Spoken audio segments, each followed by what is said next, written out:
Hello guys and welcome to English learning camp. आज हम पढ़ने लगे हैं पैसिव वॉइस के बारे में।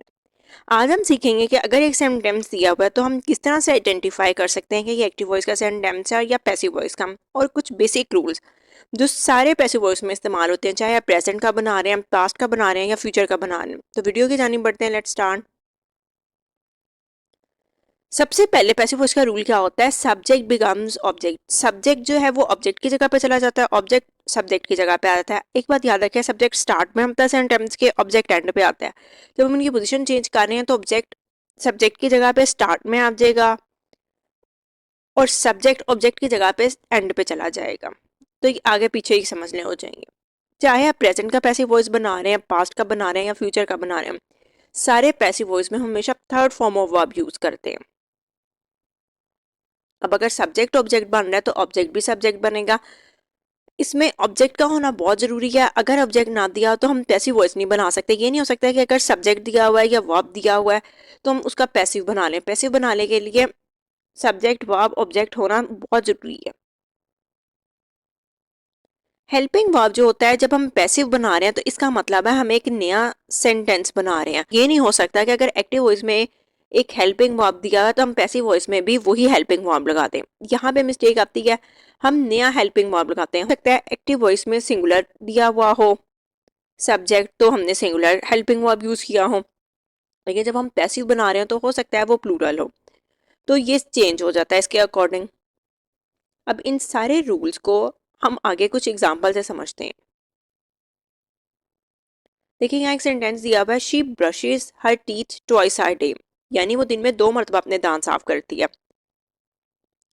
अब ब्रश यहाँ पे वर्ब भी दी हुई है, यानी वर्ब का मतलब है एक्शन क्या हो रहा है, काम क्या हो रहा है, काम कर कौन रहा है, शी कर रही है, तो सब्जेक्ट भी दिया हुआ है, क्या चीज साफ की जा रही है, यानी एक्शन किस पे किया जा रहा है, टीथ पे किया जा रहा है, तो ऑब्जेक्ट भी दिया हुआ है। तो इस सेंटेंस में सब्जेक्ट वर्ब ऑब्जेक्ट सारे दिए हुए हैं।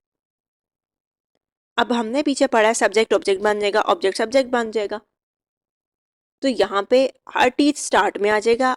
अब देखिए ऊपर तो कोई हेल्पिंग वर्ब दिया ही नहीं होता, क्योंकि ये प्रेजेंट इंडेफिनिट का सेंटेंस, और प्रेजेंट इंडेफिनिट का अगर हम अफर्मेटिव का सेंटेंस बना रहे हैं तो उसमें कोई हेल्पिंग वर्ब नहीं आता है। अब यहाँ ई से हमें पता लग रहा था कि हम प्रेजेंट इंडेफिनिट की बात कर रहे हैं, क्योंकि एस और ई एस उसी में लगाते हैं। तो टीथ स्टार्ट में आ गया ऑब्जेक्ट। अब यहाँ पे हम ज्यादा सारे दांतों की बात कर रहे हैं, तो इस वजह से आर का हेल्पिंग वर्ब यूज किया है, थर्ड फॉर्म इस्तेमाल की जाती है। तो ब्रशेस ऊपर फर्स्ट फॉर्म थी, तो ब्रश्ड नीचे थर्ड फॉर्म हो गई। Her teeth are brushed twice a day by her. अब शी ऊपर सब्जेक्टिव फॉर्म में था तो नीचे हर जो है ये ऑब्जेक्टिव फॉर्म में आया। सब्जेक्टिव फॉर्म में शी था, ऑब्जेक्टिव फॉर्म में ये हर हो गया। आई होप ये अच्छे से क्लियर हो गया। पोजीशन भी चेंज हो गई है सब्जेक्ट की और ऑब्जेक्ट की, थर्ड फॉर्म भी यूज हो गई है, ऑब्जेक्ट भी लाजमी दिया हुआ है, हेल्पिंग वर्ब हमने न्यू सेंटेंस के अकॉर्डिंग लगाया। इसके बाद है डज द गर्ल ओबे हर पेरेंट्स। अब यहाँ पे देखें वर्ब भी दी हुई है,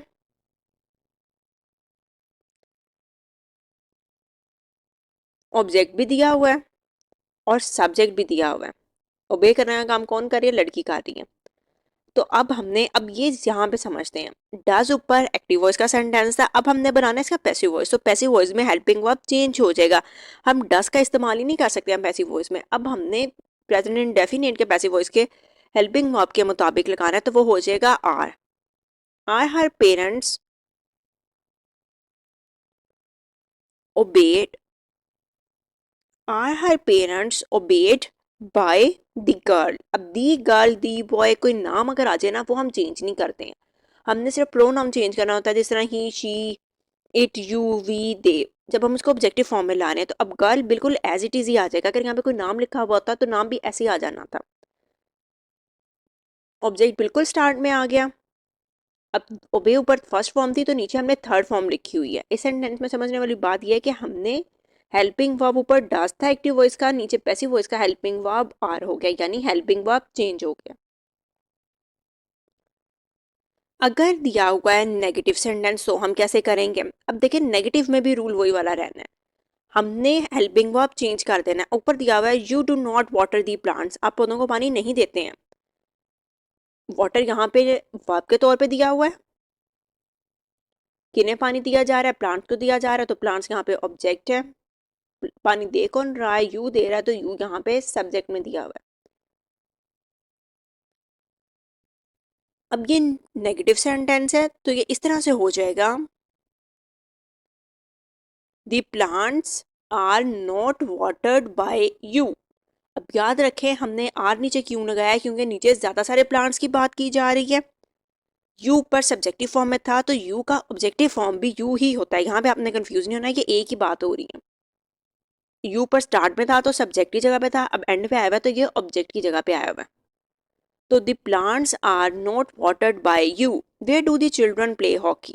बच्चे हॉकी कहाँ खेलते हैं? अब यहाँ पे देखें ये WH का एक वर्ड दिया हुआ है, जिस तरह what, when, where, who, whose, how, इस तरह के वर्ड को हम कहते हैं WH के वर्ड्स। इंग्लिश में इनका इस्तेमाल किस तरह से किया जाता है, वीडियो का लिंक ऊपर आ रहा है, आप उस पर क्लिक करके इनका यूज सीख सकते हैं। अगर WH का कोई भी वर्ड आ रहा है ना, तो वो हमने बिल्कुल स्टार्ट में ले आना है, हेल्पिंग वर्ब से पहले। देखें यहाँ दिया हुआ है where do the children play hockey, बच्चे हॉकी कहाँ खेलते हैं, तो वेयर WH का वर्ड था, स्टार्ट में आ गया। प्ले हमारा वर्ब था, क्या चीज खेली जा रही थी, ऑब्जेक्ट हमारा क्या है, हॉकी। खेल कौन रहा है, चिल्ड्रन, तो चिल्ड्रन यहाँ पे सब्जेक्ट दिया हुआ है, तो ये हो जाएगा where is the hockey played by the children. अब ये देखिए ऊपर डू का हेल्पिंग वर्ब था, नीचे इज का हेल्पिंग वर्ब आया हुआ, तो helping verb according to passive voice change हो जाता है। ये प्रेजेंट इंडेफिनिट का पैसिव था, तो इस वजह से यहाँ पे इसका हेल्पिंग वर्ब आया। आई होप आपको ये सारे रूल्स अच्छे से क्लियर हो गए। अब हम कुछ और सेंटेंसेस देख लेते हैं। ये था प्रेजेंट इंडेफिनिट, इसके बाद है प्रेजेंट कॉन्टिन्यूस की अगर बात की जा रही है।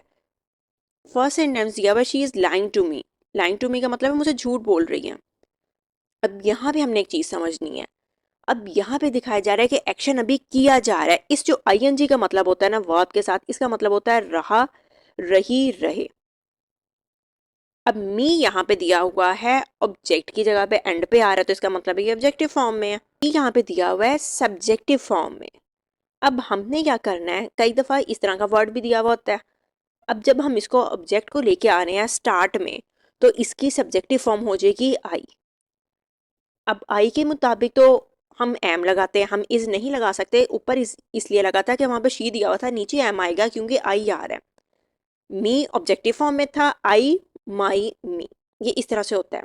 आई पॉजेसिव फॉर्म, माई, मी, तो मी इसकी ऑब्जेक्टिव फॉर्म है, आई इसकी सब्जेक्टिव फॉर्म है। आई स्टार्ट में आ गया, अब इसके मुताबिक हमने एम यहाँ पे लगाया। ऊपर हमें बताया जाता है कि एक्शन अवधि किया जा रहा है, तो कॉन्टिन्यूटी दिखाने के लिए हम प्रेजेंट कॉन्टिन्यूस के पैसिव वॉइस में बीइंग ऐड कर देते हैं। जो फॉर्म ऑफ वर्ब है, मेन फॉर्म ऑफ वर्ब जो हमें बता रही है एक्शन क्या होता है, वो थर्ड ही रहेगा। अब हम यहाँ पे कॉन्टिन्यूटी तो हमने बीइंग के जरिए दिखा दिया है, लाई की थर्ड फॉर्म हो जाएगी लाइट बाय। अब शी ऊपर सब्जेक्टिव फॉर्म में था, तो शी हर अब ऑब्जेक्टिव फॉर्म में चला गया। हम शी को एज इट इज नहीं ला सकते क्योंकि उसकी जगह चेंज हो रही है, ऊपर सब्जेक्ट की जगह पे था, नीचे ऑब्जेक्ट की जगह पे जा रहा है। अब नीचे सेंटेंस दिया हुआ है he is not abusing them, them यहाँ पे दिया हुआ है ऑब्जेक्टिव फॉर्म में, दे हो गया सब्जेक्टिव इसका, फिर हो गया there, THEIR their, they, their और देम। तो हम जब इसको देम को लेके जा रहे हैं सब्जेक्ट की जगह पे, तो ये हो जाएगा दे। ऊपर इज था, नीचे दे ज्यादा की बात की जा रही है, तो हो जाएगा are. They are not being continuity दिखाने के लिए। अब यहाँ पे ये भी याद रखना है कि नोट हमने कहाँ पे लगाया, हेल्पिंग वर्ब और बीइंग के दरमियान में, यानी एम के और बीइंग के दरमियान में। दे आर नॉट बीइंग, अब हम पर अब्यूजिंग दिया हुआ था नीचे, तो हम पैसिव वॉइस में अब्यूजिंग नहीं लिख सकते क्योंकि हमने पीछे पढ़ा है कि पैसिव वॉइस में थर्ड फॉर्म आती है, तो ये हो जाएगा abused. They are not being abused by him, he ऊपर सब्जेक्टिव फॉर्म में था, ही, हिज, हिम, तो हिम यहाँ पे ऑब्जेक्टिव फॉर्म में आ गया। अगर हम इंट्रोगेटिव की बात करें फिर कैसे करेंगे, तो क्या बीइंग लगाना वहाँ पे जरूरी है, तो बिल्कुल जरूरी है क्योंकि हमने कॉन्टिन्यूटी दिखानी है, तो बीइंग लाजमी लगाएंगे। Is she knitting a sweater, क्या वो एक स्वेटर बुन रही है, तो निटिंग यहाँ पे वर्ब दी हुई है, क्या चीज़ बुनी जा रही है, यानी एक्शन किस पे किया जा रहा है, स्वेटर पे किया जा रहा है, तो स्वेटर यहाँ पे ऑब्जेक्ट दिया हुआ। स्वेटर निट कौन कर रहा है, शी कर रही है, तो शी यहाँ पे सब्जेक्ट दिया हुआ है। अब एक स्वेटर की बात की जा रही है, तो ये हो जाएगा इज अ स्वेटर, ऑब्जेक्ट बिल्कुल स्टार्ट में आ जाएगा, हेल्पिंग वर्ब बिल्कुल स्टार्ट में आ जाएगा, being knitted by she subjective form में था, एंड पे ऑब्जेक्टिव फॉर्म में आ गया। Where are we hiding a book, हम बुक कहाँ छुपा रहे हैं। अब हमारी क्या है, हाइड, ऑब्जेक्ट हमारा क्या है, बुक, यानी छुपाने का एक्शन किस चीज पे किया जा रहा है, ऑब्जेक्ट उसी को कहते हैं ना, बुक पे किया जा रहा है। छुपा कौन रहा है, वी छुपा रहा है, तो वी हमारे सब्जेक्ट है। अब यहाँ पे आर हमने क्यों लिखा है, क्योंकि ऊपर हमारा सब्जेक्ट वी है, नीचे हम आर नहीं लिख सकते हैं, नीचे अब हमारा सब्जेक्ट क्या है, बुक है, और सिंगल एक बुक की बात की जा रही है, तो इस वजह से यहाँ पे इज आएगा। हेल्पिंग वर्ब हमारा new sentence new passive voice के अब मुताबिक आएगा जो हमने पीछे पढ़ा है। Where is the book being hidden, hide first form थी, नीचे हिडन थर्ड फॉर्म हो गई, बाय व्यू पर सब्जेक्टिव फॉर्म में था, नीचे ऑब्जेक्टिव फॉर्म में हो गया, तो ये हो जाएगा अस, वी आवर अस, ये इस तरह से होता है।